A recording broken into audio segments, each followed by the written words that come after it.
Hi, I'm Lynn Shurtleff. I am an independent insurance agent here in the area. I have been in this area for over 30 years, specifically Hampton, so I am local. I carry all plans. This seminar today is not a sales seminar, it's for education only. So just want to let you know that we're going to be going over Medicare. So let's get started. When can you enroll? When you are eligible for Medicare, and this is different when you're on disability, it could be any month, but when you are, most folks are going on Medicare's when they're turning 65. It will go into effect, your Part A and your Part B will go into effect the first day of your birth month, unless you do delay your Part B. To get signed up on supplemental coverage, this period is a 7-month window for Medicare Advantage plans and Part D plans. That is going to be called your IEP, your initial enrollment period.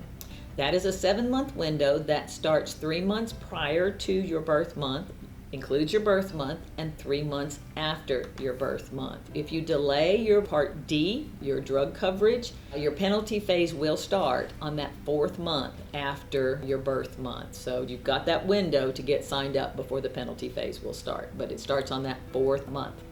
If you decide to work past age 65, usually they're going to automatically enroll you in Part A, but sometimes they don't automatically do that anymore or send you a card, so you may have to actively do that. Part B, you can opt out of if you are not collecting your Social Security. Most of the time you're going to have to contact them if you do want to sign up on it, or just kind of let them know what your situation is. If you're still working and you have a plan through your job, you will not be penalized for delaying your Part B. It's advisable, though, to just review your insurance through your job and compare that with the coverages that are available to you through Medicare, because sometimes it may be to your advantage to go on Medicare than to have high deductibles and high out-of-pocket costs for the work plan. It is recommended that you do speak with your benefits administrator through your job just to make sure. And with your Part D, you need to check with your HR department to make sure that that Part D or the drug coverage on your work plan is considered credible according to Medicare's guidelines, because you can be penalized for not having a Part D if your work coverage is not considered credible according to Medicare. When you do decide to enroll in your Part B and retire, you will be given a special enrollment period. It's called an SEP, and that is for losing employer coverage. So you will have that opportunity to pick that up without any penalties. For Medicare Supplement Open Enrollment, that is a 6-month window that begins with your birth month. You can sign up for a Medicare Supplement and a Part D as early as 3 months before your birth month. Some supplement companies will allow you to sign up as early as 6 months, but most are going with the 3-month window now. So you have a 6-month window there, guaranteed issue, no questions asked, to get on a Medicare supplement. Once that 7-month hits, you do have to go through what's called underwriting and go through medical questions, and you could be denied. There are a lot of enrollment periods, or election periods as they're called, with Medicare. That annual enrollment period, some folks call this the open enrollment period, but it is not. It is the annual enrollment period. That runs every year from October 15th through December 7th, and whatever plan you decide on starts January 1st of that next year. It doesn't start right away. During this period, you can review the changes for the coming year on the plan you're on and other plans and see which plan is going to be right for you.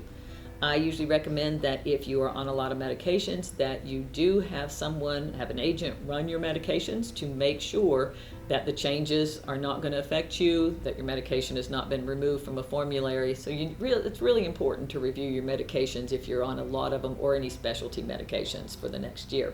So during this period too, you can change your plan as many times as you want. The last one that you sign up on December 7th is the one you're on for the coming year. The open enrollment period. Now this is a new period that they put back. It's kind of a new old period. It went away for many years and now it is back. It started in 2019, they put it back. And that runs from January 1st to March 31st. You can change from a Medicare Advantage plan to another Medicare Advantage plan one time. during that period, that 3-month window, only one time during the 3-month window. Or you can go back to original Medicare and pick up a Part D plan, or pick up a supplement if you are eligible to do so, and you can pass underwriting. So that's something to keep in mind. If you do get put on a plan that you find isn't going to work for you, your doctor doesn't take, you don't like it, with a Medicare Advantage plan, you do have a opportunity, a 3-month window, to change one time starting January 1st.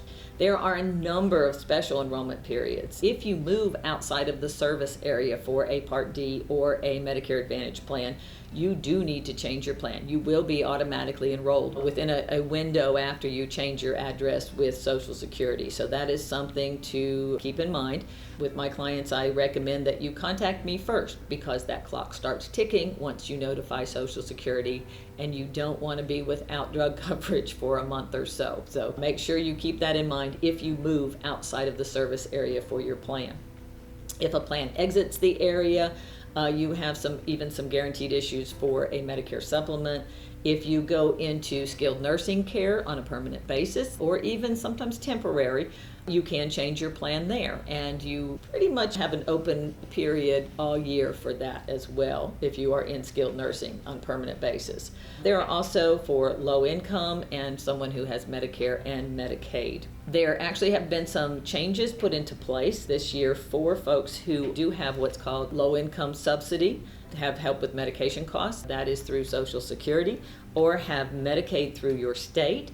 It used to be that you could change your plan anytime during the year. Now you can only change your plan one time for the first 3 quarters of the year. So during each quarter, you can change your plan one time.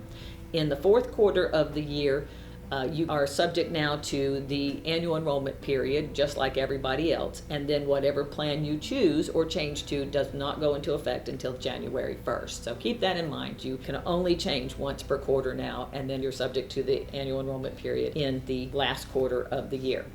So what comes next? It's always advisable to make sure you review your enrollment periods. So you know, if you're first going on Medicare, know what your window is, what your time period is, and when your penalty phase would start, because you don't want to end up in a situation where you may not have drug coverage for months and months on end.